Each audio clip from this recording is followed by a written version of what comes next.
Monsieur le maire, d'abord, je confirme. Bonjour, monsieur Absi. Cette édition est la dernière. Il y a les congés d'été, je vous l'avais déjà dit, et aussi la rentrée. À la rentrée, on sera très très proche de la période dite électorale et on préfère éviter la confusion des gens.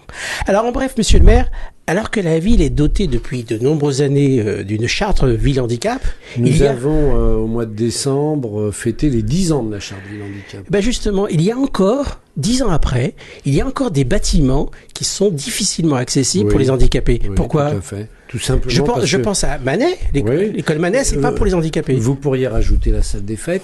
Oui.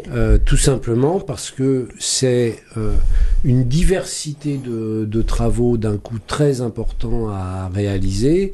Et ne regardez pas seulement les problèmes qui ne sont pas résolus. Ah, mais je suis là pour ça, moi. Bien sûr, en disant une école qui est pour les enfants, vous qui êtes très soucieux de l'éducation des enfants, en disant Manet, c'est pas réglé. Bah non, c'est pas réglé parce qu'il y a des problèmes plus complexes que d'autres, et ça a été plus facile de résoudre les problèmes à la MDC en installant un ascenseur qu'à Manet. Pourquoi? Parce que il y a 4 ou 5 bâtiments différents. Vous allez me faire la liste de tout ce que vous avez fait.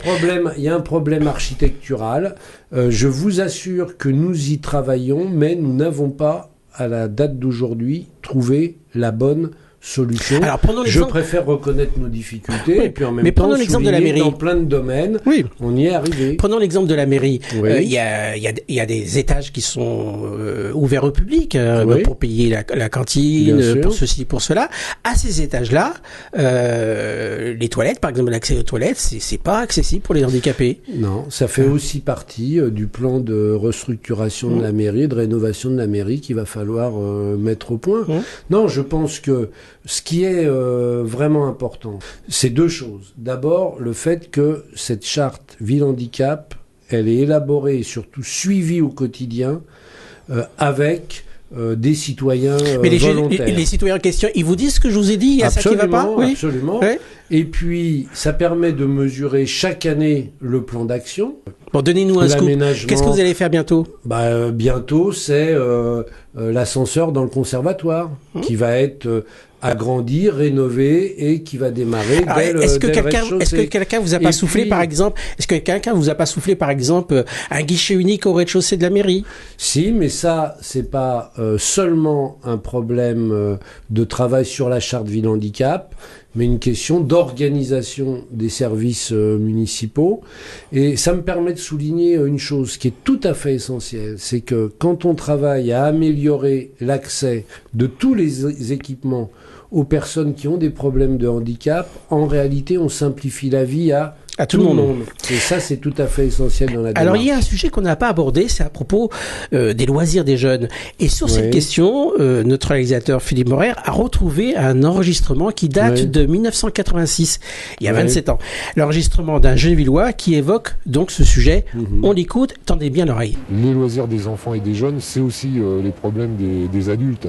On ne peut pas simplement avoir une attitude négative vis-à-vis des jeunes, ils traînent dans la cour, ils traînent en bas de l'escalier. On souhaite aussi, c'est qu'il y ait une responsabilisation à la fois individuelle et collective des habitants sur cette question. Voilà, un appel il y a 27 ans à la responsabilisation des habitants, adultes aussi. Qui reste tout à fait valable aujourd'hui. Vous diriez la même chose que... Qui reste tout à fait valable aujourd'hui, bien sûr, parce que le problème n'est pas de regarder l'autre comme quelqu'un qui va vous poser des problèmes, mais quelqu'un avec qui vous pouvez dialoguer, avec qui vous pouvez essayer de faire des choses ensemble. Alors c'est plus facile à dire qu'à faire, parce que des fois il y a des tensions dans les halls, etc. À chaque fois que l'on est arrivé, par exemple, à regrouper des habitants pour utiliser le hall, pour faire des activités pour tous jeunes et moins jeunes, ça a été payant. Ça passe par le dialogue. Ça passe par le dialogue et ça passe par la vie associative. Est-ce que vous avez reconnu le Gévillois qui parlait il y a 27 ans? Une voix grave, mais est-ce que vous l'avez reconnu? Je pourrais penser peut-être au directeur de la maison des jeunes de l'époque. Voici la réponse. Les loisirs des enfants et des jeunes, c'est aussi les problèmes des adultes. On ne peut pas simplement avoir une attitude... Eh oui, c'est vous-même.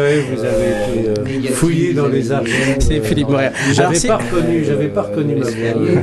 Alors, elle a été, pour être honnête, elle a été légèrement modifiée quand même pour que vous puissiez pas la reconnaître facilement. D'accord. Alors, maintenant... Sur cette question. Alors maintenant... Mais peut-être, monsieur Absi, c'est ma formation au sein des mouvements d'éducation populaire qui m'ont amené à dire ça et à vous le confirmer aujourd'hui. Oui, en 27 ans, vous ne changez pas de position. Non. Alors maintenant, on passe à la question de l'habitant. Monsieur le maire, quelle est la question que vous n'auriez pas aimé qu'on vous pose ? Dans le cadre de cette émission, est-ce que vous avez pensé à des questions où vous vous êtes dit pourvu qu'on me la pose pas? Non, franchement, il y avait pas. Très sincèrement, j'ai pas réfléchi comme cela. Je dois dire qu'il y a des questions que vous m'avez renvoyées ou qu'ont renvoyées les habitants qui ne sont pas des questions simples parce que des fois elles dépendent de politique nationale ou bien les questions que nous avons évoquées tout à l'heure sur la mise en œuvre de la charte ville handicap donne des résultats à court terme et en même temps des impatiences. Mais en soi, je crois qu'on doit être capable d'aborder l'ensemble des questions et c'était tout l'intérêt de l'émission. Alors, il n'y a pas de domaine où vous vous êtes dit, je suis moins bon dans ce domaine, j'espère qu'il va... Ah non, c'est pas la question d'être bon ou pas bon, c'est qu'à partir du moment où on accepte de faire cette émission, on en accepte les règles du jeu. Alors, est-ce qu'il y a on se doit dialoguer sur toutes les questions. Est-ce qu'à l'inverse, il n'y a pas une question où vous vous êtes dit, pourvu qu'il me la pose, là, je suis bien prêt? Ça vous est arrivé? Il y a des domaines, vous savez, sur lesquels je travaille depuis très longtemps. Par exemple, toutes les questions liées au logement. Et en même temps, c'est des thèmes sur lesquels j'interviens couramment à l'Assemblée départementale parce que malheureusement, la situation dans les Hauts-de-Seine n'est pas bonne.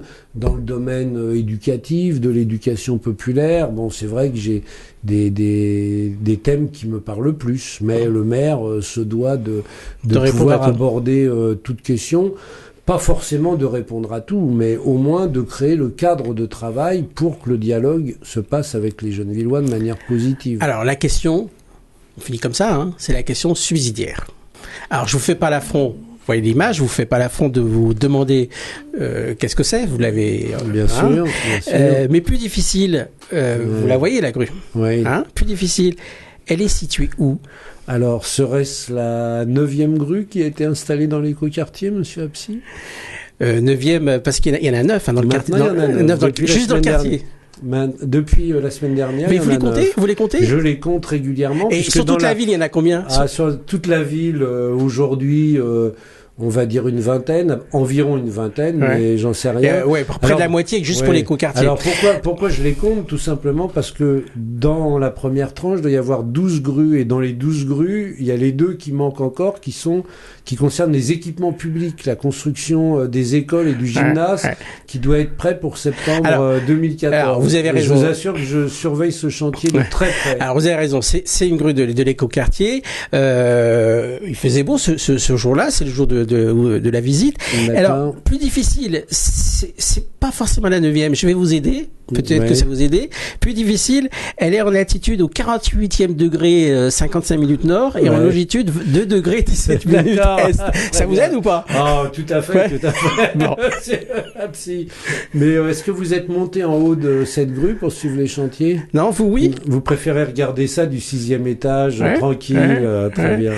Bien. Non, vous êtes monté, vous? Mais répondez-moi, vous y êtes monté, vous? Non, j'ai jamais eu l'occasion d'y monter, mais... Vous préférez voir ça de votre étage, du 01? Si on m'y invitait, je pense que j'essaierais de le faire. Je pense que l'appel a dû être entendu.